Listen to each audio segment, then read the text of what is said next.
یأمرکم بالسوء، شیطان کیا کرتا ہے؟ صرف اور صرف تمہیں حکم دیتا ہے، یأمر، ٹھیک ہے، یہ لفظ فلاں کام پر جو ہے وہ فلاں صاحب کو معمور کیا گیا ہے۔ کن کو معمور کیا گیا ہے؟ فلاں کو معمور کیا گیا۔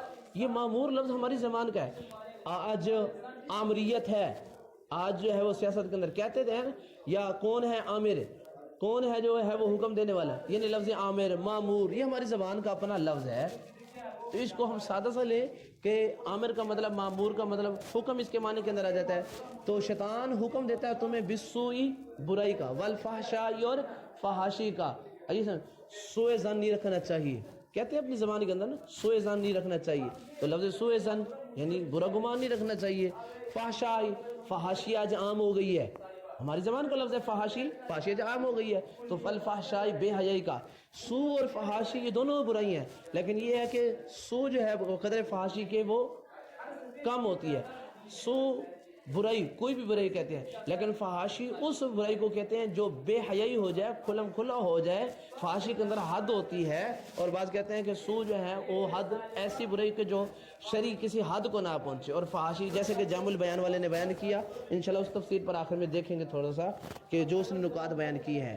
وَأَن تَقُولُوا، اور یہ کہ تم کہو، اللہ تقولو، ٹھیک ہے، لفظ کیلو کال اپنی زبان میں استعمال کرتے ہیں، کیلو کال، ٹھیک ہے، اقوال زرعی یہ لفظ استعمال کرتے ہیں، تو تقولو اسی سے ہے، یعنی یا لفظ کاف واو لام، اس مادے کو لے کر ہم مختلف اس کی جو ہے وہ زاویے میں گھمائیں تو یہ لفظ ہماری زبان میں استعمال ہونے والے، صرف یہ ہے کہ یہاں گرامر میں کون سا بن رہا ہے وہ تھوڑی سی پریشانی ہوتی ہے۔ وَأَن تَقُولُوا، اور یہ کہ تم کہو، اللہ اللہ پر، ما جو، لا تعلمون تم نہیں جانتے۔ یہ شیطان کا تیسرا وار ہے۔ پہلا کیا کیا اس نے؟ اللہ کے ساتھ تمہارے معاملات خراب کیے۔ دوسرا کیا کیا؟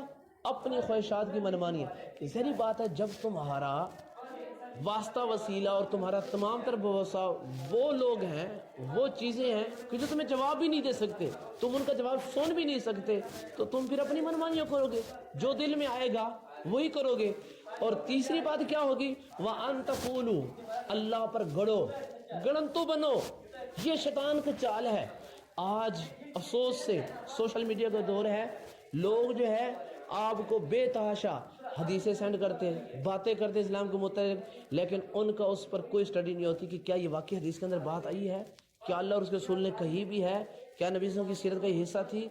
یہ شیطانی چال ہے کہ بغیر تحقیق کے تم غاد کرو، اور یہی شیطانی چال میں تورات و انجیل جو یہودیوں پر عیسائیوں پر نازل ہوئی، ان کے دین کا بیڑا غرق یہی ہو گیا کہ وہ اپنی طرف سے لکھتے گئے، اور کوئی تحقیق نہیں ہے کہ کیا تورات ہے اور کیا ان کی طرف سے اپنی طرف سے شامل ہے۔ لیکن اللہ نے اس دین کی حفاظت لی تھی، اس لیے تحقیق کا نظام اس امت کا میزہ ہے، اور شیطان کا میزہ کیا ہے؟ اس کی تیسری چال ہے وَأَن تَقُولُوا عَلَى اللَّهِ مَا لَا تَعْلَمُونَ۔ وہ چاہتا یہ ہے کہ تم دین کے بارے میں جو مرضی کہو، تو اس لیے جو شخص بھی بغیر تحقیق کے، بغیر ریفرنس کے بعد کیا دیتا ہے، وہ شیطان کی تیسری چال کا حصہ دار بن رہا ہے۔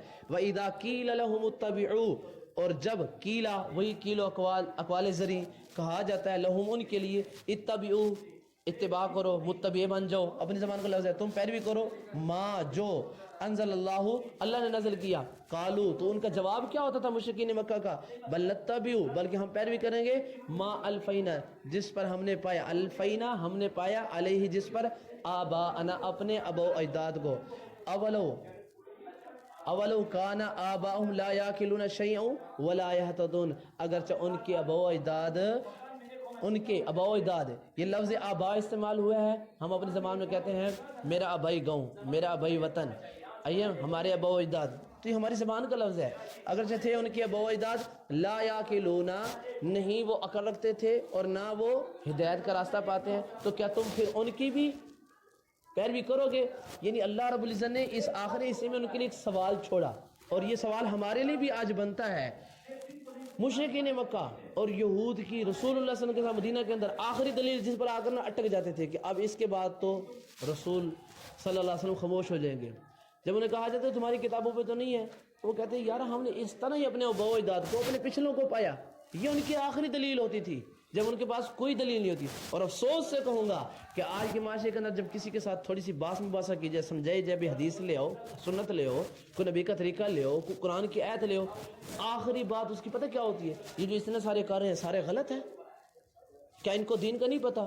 وہ فلاں صاحب جو کر رہے ہیں وہ کیا غلط ہے؟ یہ اتنے عرصے سے چلتا آ رہا ہے, کیا یہ غلط ہے سارے؟ یہ آخری ان کی دلیل ہوتی ہے جس سے وہ سمجھتے ہیں کہ اب ہم بچ جائیں گے.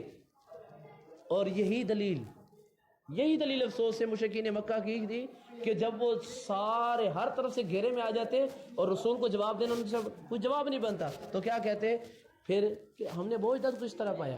اب اللہ رب العزت نے ان کے لیے کہا کہ اگر تمہارے باو اجداد دنیا کے معاملات کے اندر نہ تو ان کے کسی تجارت کے اندر خسارہ پانے والے ہوں, عقل نہ ہو, وہ صحیح راستے پر نہ چلنے والے, کیا تم ان کی بات مانو گے؟ اور میں یہ کہوں گا ہم سب سے یہ سوالی انداز ہے, اگر ہمارے گھر میں کوئی بڑا, ہمارا والد, ہمارا بھائی وہ کوئی تجارت خسارے والی کرتا ہے اور واضح نظر آتا ہے کہ وہ غلط راستے پر چل رہا ہے, کیا ہم اس کو سمجھائیں گے نہیں کہ ٹھیک ہے تم بڑے ہو بھائی, لیکن تم جو ہے اس کام کے اندر واضح نظر آ رہا ہے, تم نقصان اٹھا رہے ہو, تمہارا جو مشورہ تھا, تمہاری رائے تھی وہ غلط ثابت ہو چکی ہے, ہم اس کی پیروی نہیں کریں گے, ہم اس کے پیچھے نہیں چلیں گے. لیکن افسوس سے بات یہ ہے جب دین کا معاملہ آتا ہے تو ہم آنکھیں بند کر لیتے ہیں.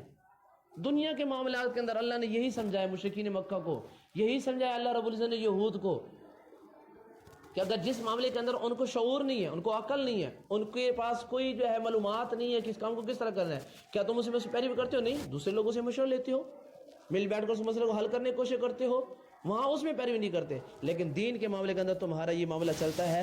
تو یہی چیزیں جو ہے جامع البیان میں جو ہے وہ صاحب نے بتائی ہے, نزلت فی قوم, کہ یہ جو ہے مشرکین مکہ نے اپنی طرف سے کچھ جانور جن کا نام انہوں نے ثوائب اور کچھ کا الوسائل اور والبحائر یہ اس کا نام رکھا ہوا تھا. یہ کچھ جانور جو ہے وہ کان کاٹ کر ان کو چھوڑ دیتے تھے, بعد وہ جانور جو پیدر پہ بچے دیتے تھے ان کو چھوڑ دیے جاتے تھے, اور اس طرح کچھ سانڈ چیزوں کو جانور جو ہوتے تھے ان کو چھوڑ دیتے تھے. یہ مختلف قسم کے اور مختلف ناموں سے اور مختلف انداز سے انہوں نے جانور اپنے بتوں کے لیے چھوڑے ہوئے تھے. اور ان کو کس نے کہا تھا؟ کوئی شریعت کا ان کے پاس آرڈر نہیں تھا, ان کے پاس صرف ایک ہی تھا, ہم نے پچھلوں کو اس طرح پایا, ہم اس طرح کر رہے ہیں. تو یہ اللہ رب العزت نے پوری امت کو سمجھایا کہ یہ والا اسلوب یہ شیطان کی طرف سے دیا ہوا ہے اور یہ باطل لوگوں کا ہے جو راستے سے ہٹ جاتے ہیں. حلالن طیبن کی وضاحت جو یہاں کی گئی ہے وہ میں نے پہلے کر دی ہے. یہ لفظ حلالن ہے عبد الرحیم بھائی, یہ حلالن لفظ حلالن طیبہ موصوف صفت ہے, اور یہ حلالن طیبہ یا تو اس کو کلو کا مفعول بنائیں گے, یہ فعل فاعل, اور یہ کیا بنے گا؟ مفعول بنے گا. یا پھر یہ مما فی الارض اس سے حلالن کو حال بنائیں گے. اللہ رب العزت ہمیں سمجھنے اور عمل کرنے کی توفیق عطا فرمائے.